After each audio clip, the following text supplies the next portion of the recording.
নমস্কার বন্ধুরা, তোমরা সবাই কেমন আছো? আমি খুব একটা ভালো নেই, কারণ শরীরটা ঠিকঠাক লাগছে না সকাল থেকে। যাই হোক, আমি খাচ্ছি চা। এই যে সকালবেলায় ভিডিওটা তুললাম। তারপরে বলো, সবার বৃষ্টি কেমন লাগছে? আমার কিন্তু একদম ভালো লাগছে না। এক আধ দিন 1 ঘন্টা 2 ঘন্টা বৃষ্টি ঠিক আছে, কিন্তু এখন আর ভালো লাগছে না। এখন একজনকে খুব মিস করছি। সে কে জানো? সে হচ্ছে সূর্যি মামা। সূর্যি মামাকে খুব মিস করছি। সূর্যি মামা যদি এবারে দেখা না করে, কি করব জানি না। কারণ আমরা ঘরের শাশুড়ি মাকে বাদ দিলে 3 জন। তোমাদের দাদার তো প্রতিদিন 2-3 বার করে বাইরে বেরোতে হয়।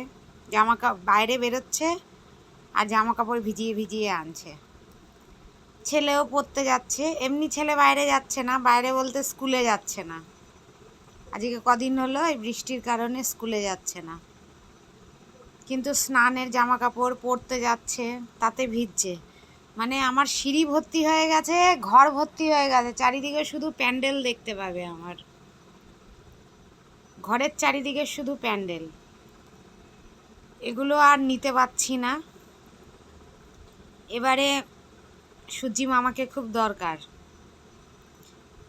এতটাও বৃষ্টি কিন্তু ভালো না। আমরা বৃষ্টি, গরমের জন্য বৃষ্টি বৃষ্টি বর্ষা রানী অনেক করেছি। এবারে বর্ষা রানী চলে গেলে ভালো হয়। বর্ষা রানীকে আর ভালো লাগছে না, এবারে সূর্যি মামাকে চাই। কি বলো তোমরা? আমার তো তাই মনে হচ্ছে। তার মধ্যেই বৃষ্টি বৃষ্টি করে মানে ঘর টর তো সব কিছু সাথে সাথে মনে হচ্ছে, সব কিছু ঠান্ডা ঠান্ডা মনে হচ্ছে।